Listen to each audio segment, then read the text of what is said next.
06, el Congreso delega. La página Facebook del Movimiento Misionero Mundial.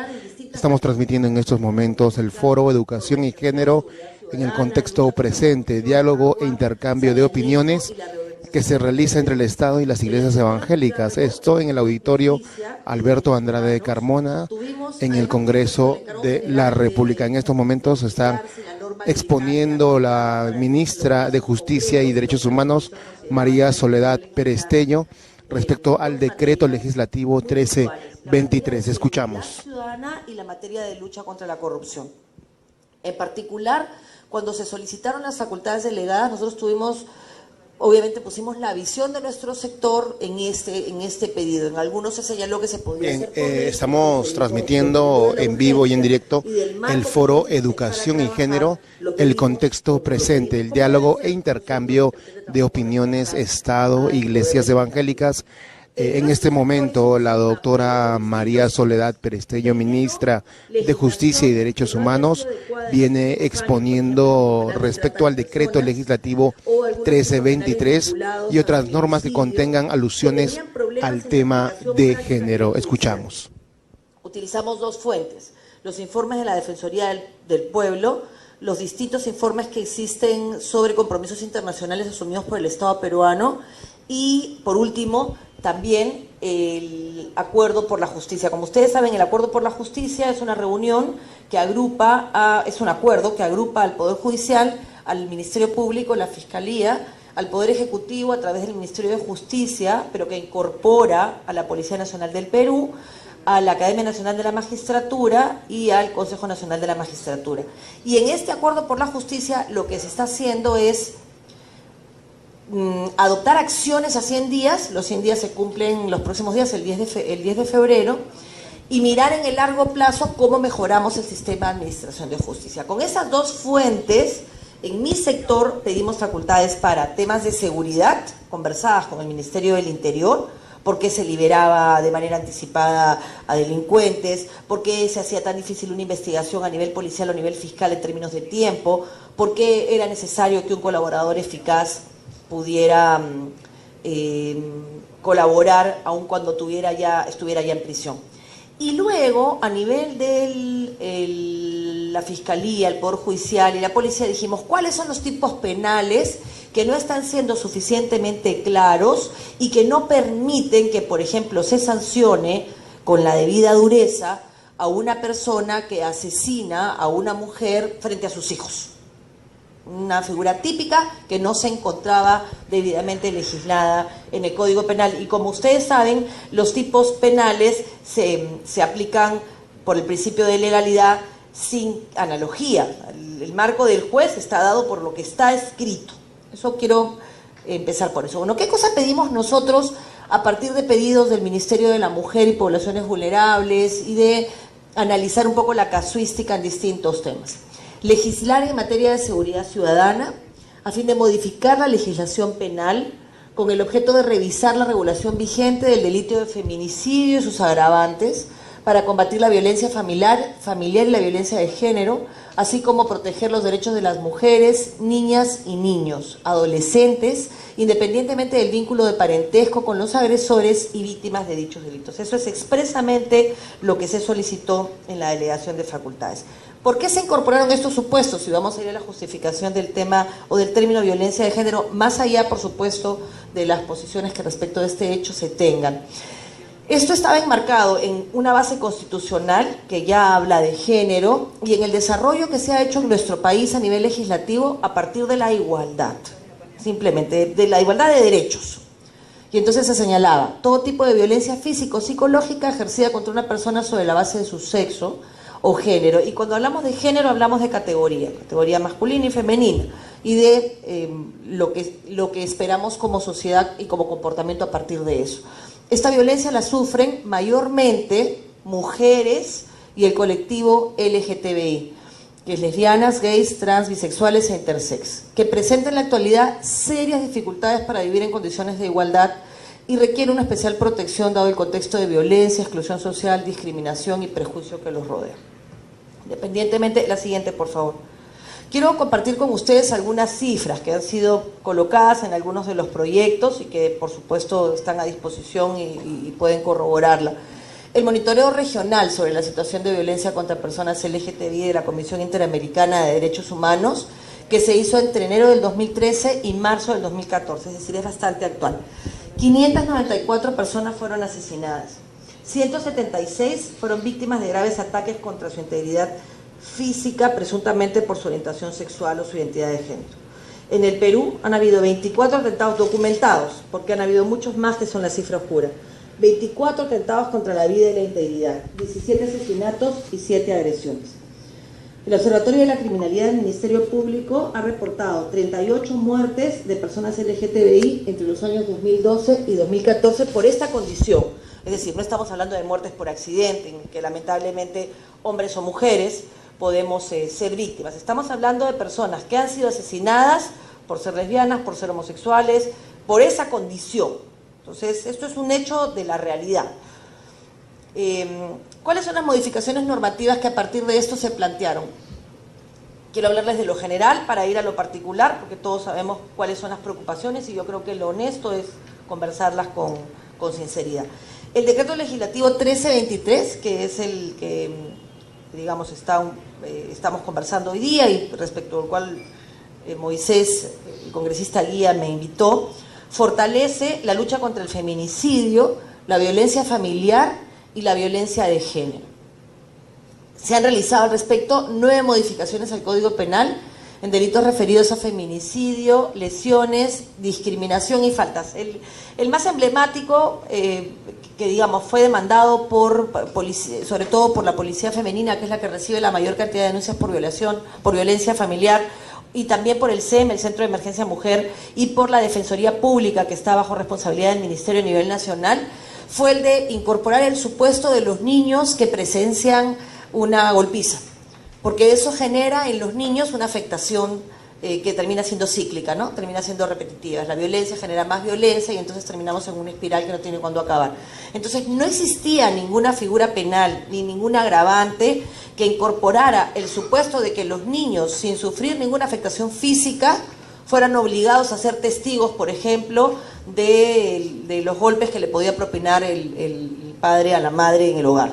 Y entonces ahora se considera un agravante que se obligue a que los niños o que los niños simplemente presencien situaciones como estas, ¿no? Por la secuela que deja en los niños. Y así también se ha incorporado el supuesto de personas de tercera edad y una serie de supuestos que se daban en la realidad y que no tenían una sanción penal agravante. Es decir, tú tienes la situación normal, una persona que le pega, normal, el delito típico, una persona que le pega a otra, tienes el delito agravado, una persona que le pega a otra que está embarazada o que es una persona de tercera edad o que es su hijo o su dependiente o que le pega y caído en el suelo y sangrando no le da ningún tipo de protección, y tienes atenuantes y es este mismo hecho pero la persona la recoge, la lleva al hospital, la atiende, la protege. Sobre un mismo hecho entonces pueden haber situaciones agravantes y pueden haber situaciones atenuantes, y eso se llama lo que el Código Penal ha decidido sea la aplicación de pena por tercios. El tercio más alto es el tipo más el agravante, el tercio más bajo es el tipo más el atenuante y el tercio del medio es el tipo simple, ¿no? En el que no hay ninguna situación adicional. Entonces, hemos creado 4 figuras delictivas en el Código Penal: agresiones en contra de mujeres integrantes del grupo familiar, explotación sexual, esclavitud y trabajo forzoso. Esta fue una demanda de la Organización Internacional del Trabajo hace muchos años y de los distintos grupos de personas que trabajan con niños y niñas explotados sexualmente, niños y niñas explotados laboralmente, niños y niñas que están siendo objeto de mendicidad. Y finalmente modificamos la 30364, que es para prevenir, sancionar y erradicar la violencia contra la mujer y los integrantes del grupo familiar, de manera que se incorporara este concepto tan poco claro de violencia psicológica, ¿no? Que existe y que deja secuelas muy grandes en nuestros niños. La siguiente, por favor. Este es el decreto legislativo, el artículo 323, delito de discriminación. Yo quiero primero partir de una cosa que está documentada, pero se las quiero decir. Esto existe desde el año 2000. En el año 2000 el tipo penal ya estaba recogido así, no, había un tipo penal de discriminación, pero era un tipo penal abierto. Es decir, estaba prohibido y nadie, y menos hombres y mujeres de Dios, pueden estar en contra del hecho de que nadie puede ser, en razón de su dignidad, maltratado por alguna circunstancia, característica, o como quieran ustedes llamarlo, raza, sexo, idioma, oficio, profesión, religión. Lo que sucedía en el año 2000 es que el tipo penal era muy abierto, se ponían los tipos de discriminación clásicos, ¿no? Edad, sexo, idioma, religión, que como ustedes saben han sido el origen de grandes guerras en el mundo, lamentablemente.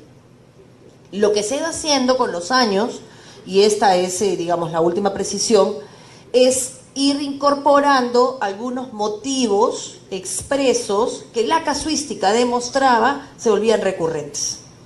Porque a nadie se le hubiera ocurrido, por ejemplo, antes que una persona se podía violentar su derecho en razón de su profesión. Pero ¿qué pasa si el Estado descubre que comienzan a matar abogados? Tiene que haber una protección especial. O defensores de derechos humanos, para hablar de una cosa que tiene una protección especial. O defensores de derechos indígenas. Y entonces tú ves que hay una secuencia de hechos que te demuestran que se requiere una protección especial. Es exactamente igual. El tipo penal a partir del 2002, que recoge el delito de discriminación, se fue incorporando supuestos que la casuística demostraba que se daban en la vida real. ¿La finalidad cuál es? Garantizar el derecho a la igualdad y no discriminación de todos, en particular de los sectores más vulnerables, que sufren sobre todo vulneraciones a su derecho a la salud, educación y trabajo. Es decir, se les dificulta tener acceso a educación por distintas razones, o a salud porque son discriminados, o al trabajo, que es, digamos, la versión ya la más evidente, ¿no? La siguiente, por favor. Nosotros queremos explicar aquí que nosotros tenemos la obligación de enfrentar esto, enfrentar cualquier forma de discriminación. Y quiero que vayamos al tipo penal. No sé, Marlene, si tienes el tipo penal ahí, por favor, el que ha quedado. Al 323 como estaba y al 323 como está ahora. Este 323 que está hoy en el Código Penal ya existía, tal con los supuestos que están hoy recogidos en el Código Procesal Constitucional. Lo que no hay en nuestra legislación es una unidad sistémica. O sea, algunos códigos o algunas normas tocan algunos supuestos y otras tocan otros. Pero en el tema penal, precisamente porque hay principio de legalidad, es indispensable que los supuestos estén expresos. Cuando yo fui presidenta de la Comisión de Justicia en el año 2012, incorporamos la frase cualquier forma de discriminación, porque entendíamos que ya había en la legislación internacional desarrollo sobre cuáles eran las formas de discriminación. Y hay en la Constitución, en la cuarta disposición final y transitoria, un supuesto que señala que todos los derechos que la Constitución reconoce se interpretan de conformidad con la Declaración Universal y con los tratados que en materia de derechos humanos el Perú ha ratificado. Por lo tanto, cualquier desarrollo respecto al nivel de protección o amplitud de un derecho estaba perfectamente incorporado en cualquier otra índole. Sin embargo, en la práctica, lo que se ha demostrado, y traigo algunos casos, es que eso no siempre es así. Por ejemplo, el caso de Jeffrey Peña. Jeffrey era transexual, fue apuñalado varias veces por un grupo de hombres. Logró correr hacia una patrulla y los policías le dijeron que resuelva sus problemas en otro lado y no le prestaron auxilio. Uno puede estar a favor, puede estar en contra, puede considerar que es una conducta que no es correcta. Lo que nadie va a aceptar es que por esa razón se haya violentado o asesinado, y menos que el Estado no le dé protección. Estuvo en coma por varios días. Luego de 3 años el Poder Judicial condenó a estos malos efectivos, pero los condenó por omisión de funciones, no por discriminación. El caso de la señora Luana, es una transexual, casi muere de apendicitis porque en el hospital no querían atenderla. Paola, en un instituto querían obligarla a estudiar cosmetología y no la carrera de computación que ella deseaba. Y estamos hablando de parámetros, ¿no? Y así podríamos hablar de varios ejemplos que existen y que están todos en el Observatorio sobre Criminalidad, para si alguno de ustedes quiere conocerlos. Ese es el tipo penal como ha quedado. Yo quiero descartar que exista algún supuesto de persecución por razones de opinión. Eso no es real. En nuestro país no está, en otros países sí, pero aquí lo que se llama crimen de odio no está sancionado penalmente. Uno puede pensar lo que quiera y opinar lo que quiera. Al contrario, eso es una garantía respecto de la opinión. Miren, el que por sí o mediante terceros, es decir, aquí hay la autoría directa y la autoría a través de una tercera persona, realiza actos, es decir, tiene que haber un acto. ¿Cómo pueden ser estos actos? De distinción, exclusión, restricción o preferencia. Ese acto tiene que estar destinado a anular o menoscabar el reconocimiento, goce o ejercicio de cualquier derecho de una persona o grupo de personas reconocido en la ley, la Constitución o tratados de derechos humanos de los cuales el Perú es parte. Basados en, es decir, no solamente necesita haber un acto que menoscabe o anule, sino que ese acto que menoscaba o anula tiene que estar inspirado en los siguientes motivos: racial, religioso, nacionalidad, edad, sexo, orientación sexual, identidad de género, idioma, religión, identidad étnica o cultural, opinión, nivel socioeconómico, condición migratoria, discapacidad, condición de salud, factor genético, filiación o cualquier otro motivo. Será reprimido con pena privativa de libertad no menor de 2 ni mayor de 3 o con prestación a la comunidad. Hay un supuesto que sí es añadido íntegramente. Si el agente actúa en su calidad de funcionario o servidor público o se realiza el hecho mediante actos de violencia física o mental a través de internet u otro medio análogo, la pena es privativa de libertad no menor de 2 ni mayor de 4 e inhabilitación conforme a los numerales 1 y 2 del artículo 36. Este es el artículo 323. Repito, tomado del Código Procesal Constitucional ya existente, incorporado los supuestos que la casuística ha demostrado están en condición de vulnerabilidad y deben ser puestos expresamente, que no violenta, porque también está prohibido, el derecho a opinar, y que simplemente se dirige contra un acto que menoscabe ese acto, un derecho, no un derecho aspiracional, un derecho reconocido a nivel constitucional o a nivel de los tratados internacionales. Es lo que yo quería plantear sobre la mesa. Este decreto legislativo 1323 ya está en vigencia, por supuesto, ha sido presentado en el acuerdo por la justicia, todavía está en el paquete de medidas que van a ser analizadas por el Congreso de la República. Yo confío en que la norma habilitante se expresa y que no es inconstitucional, al contrario, recoge el desarrollo que sobre la Constitución se ha hecho a nivel internacional. Y le agradezco la oportunidad al congresista Guía de poder aclarar este tema de la opinión, porque me fue preguntado en el Congreso por un congresista que temía que este tipo penal de discriminación pudiera terminar persiguiendo a quienes consideraban a quienes simplemente manifestaran una opinión discrepante respecto de cualquiera de los puntos que aquí se recogen. Pero eso no es real, eso no está incorporado, al contrario, se garantiza el derecho a la opinión. Y por otro lado, esto ya está recogido en nuestra legislación desde hace muchos años a nivel del Código Procesal Constitucional, ¿no? Era cuanto yo quería explicar y quedo, por supuesto, a su disposición para cualquier pregunta o precisión que ustedes tengan a bien hacer. Bien, muchas gracias, señora ministra María Soledad Peristello. Bien, señor congresista Moisés Guía Pianto, como está en la programación en este foro sobre educación y género, el contexto presente, queremos saludar la presencia, estamos esperando a la señora ministra de Educación igualmente para la exposición que conjuntamente con la señora ministra de Justicia, la doctora María Soledad Peristello, están como expositores centrales. Saludamos la presencia de los miembros representantes de las iglesias evangélicas, la doctora Beatriz Mejía Mori, por el Movimiento Misionero Mundial. ¿Está con nosotros? Está con nosotros. El pastor Pedro Mejía Briceño, por la Convención Bautista del Perú. Lo saludamos igualmente.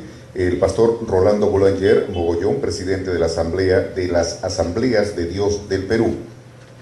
Presente. Igualmente, el pastor Roberto Bastante, por la Iglesia Alianza Cristiana y Misionera. Lo saludamos. El pastor Daniel Vega, presidente de la Confraternidad Nacional de Pastores Evangélicos del Perú, COMPE, sí, está. El profesor Tomás Sáenz, por la Universidad Seminario Evangélico de Lima, UCEL. Sí. El doctor Patrón Contreras Vara, rector de la Universidad Seminario Bíblico Andino USBA, también presente. Bien, de acuerdo a la temática, señor congresista, como se ha previsto, es la participación, las preguntas a la señora ministra, doctora Marisol Perestello. Por favor, si tenemos el micrófono para las consultas del caso, sus nombres y la, digamos, la representación que tienen. Adelante, por favor. La doctora Beatriz Mejía. Adelante, parece. Sí, para que la vean, doctora Beatriz Mejía. Ministra, soy congresista. El micrófono, acérquese, por favor. Micrófono. Sí, acabo de ver con alguna preocupación que el texto que se ha puesto en el ecran no es el publicado por el decreto legislativo 1323 en el Diario Oficial del Peruano, en donde en la modalidad grabada de este delito de discriminación e incitación para la discriminación es en el caso de un servidor civil, una categoría que el derecho penal peruano no reconoce. O sea, no existe el servidor civil como, digamos, sujeto de una condición delictiva agravada. Y en este ecran se ha puesto el funcionario público, que era el texto anterior, pero esto fue modificado por el decreto legislativo 1323, y de ahí la preocupación de una gran cantidad de pastores, porque no es que nos estemos imaginando que pueda haber una persecución por razón de las opiniones o de la expresión de carácter de fe.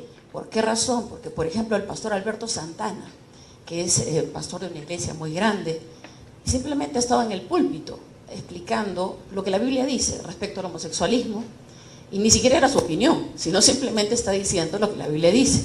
Entonces fue denunciado penalmente al amparo del 323 por Promsex. Eso ha sido público, ha salido en todos los diarios. Entonces, un pastor perseguido, digamos, por razón de que está en el púlpito expresando sus fundamentos de fe. Entonces, mucha gente puede discrepar, simplemente que no vayan a su iglesia si no están de acuerdo, ¿no es cierto? Pero nadie puede denunciar penalmente. Entonces, nosotros tenemos conocimiento que los grupos que están detrás justamente de la incorporación de estos conceptos en la legislación nacional son precisamente ellos, ¿no? Promsex, el MOL, que pueden tener expectativas legítimas de querer incorporar una serie de derechos que ellos reclaman.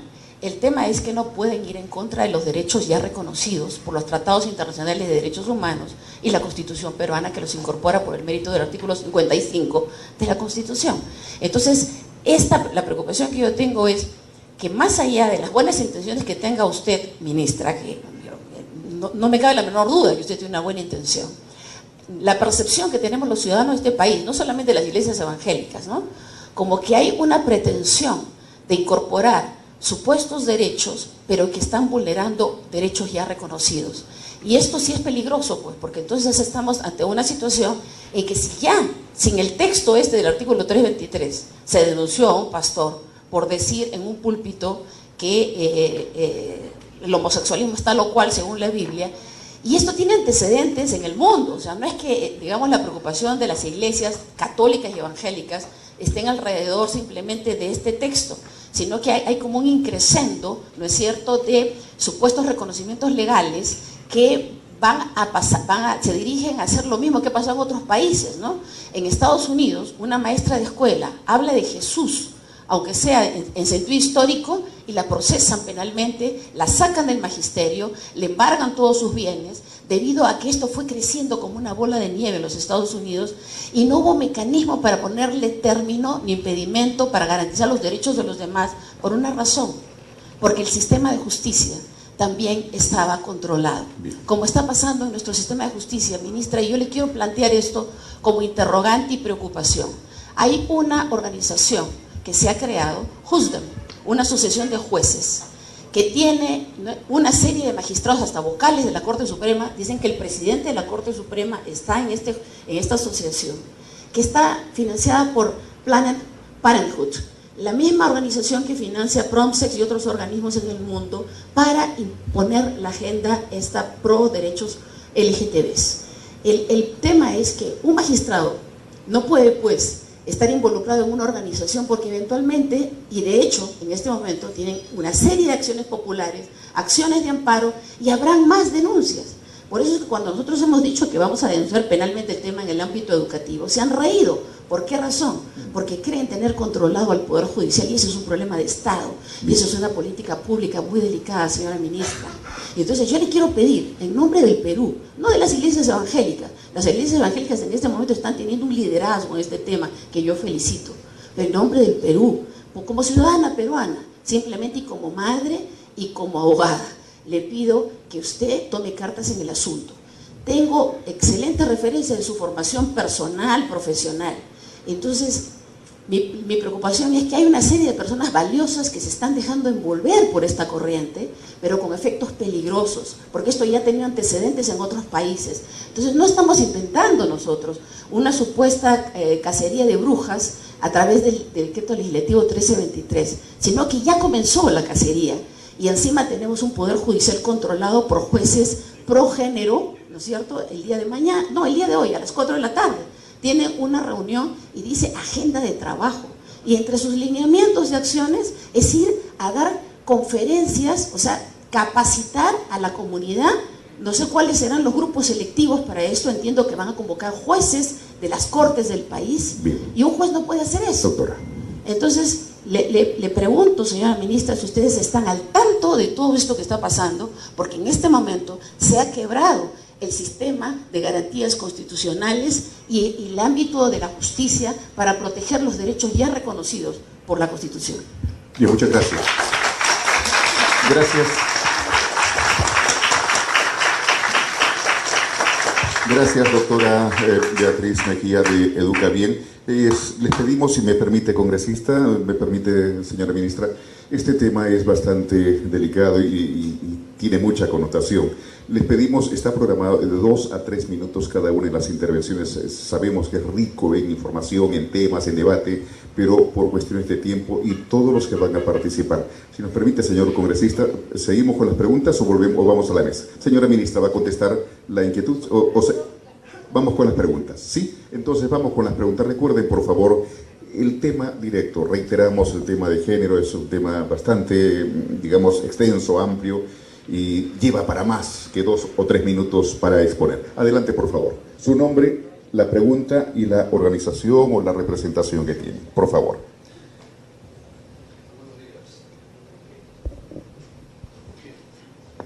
Muy buenos días. Mi nombre es Marco Dufo, soy presidente de la Fraternidad Internacional de Pastores Cristianos. Agradezco al congresista Guía por la invitación y a la señora ministra por estar en este foro. Quiero señalar o partir por lo último que casi dijo, que vamos a enfrentar cualquier forma de discriminación. Eso es lo que usted ha sostenido. Y nos parece bien. Nos parece bien que se sancione el crimen, el abuso, la violencia. Pero a esta ley, y lo quiero decir con mucho respeto, se le ha llamado ley mordaza. Ese es el tema.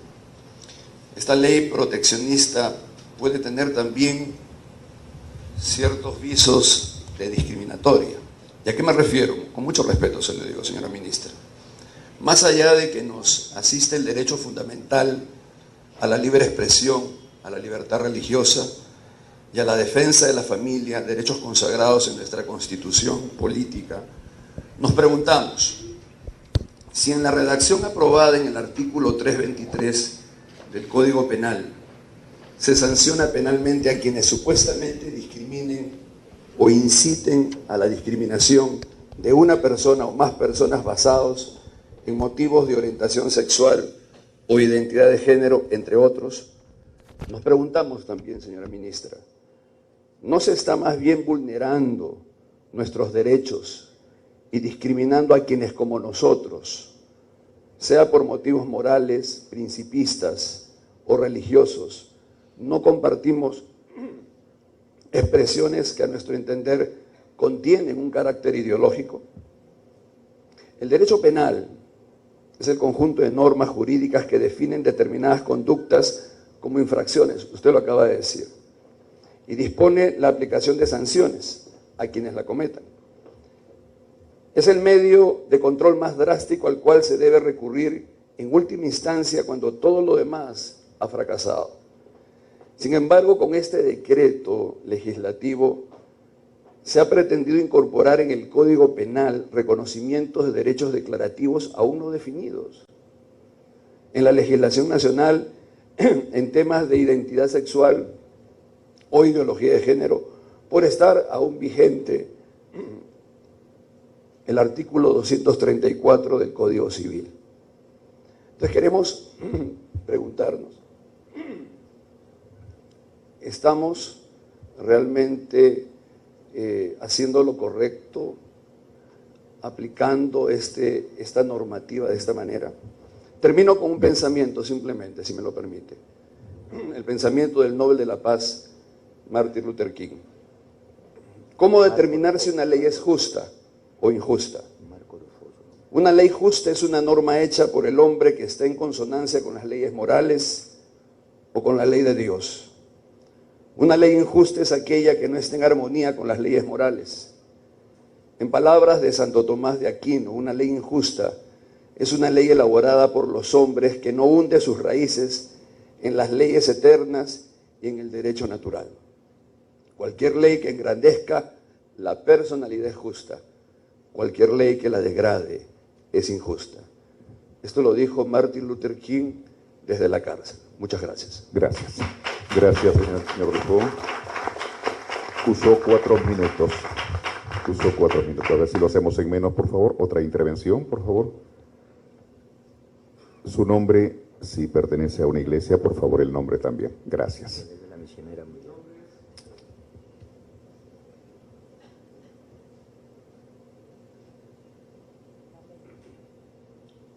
No lo apaguen el micrófono inalámbrico cuando lo devuelvan, por favor.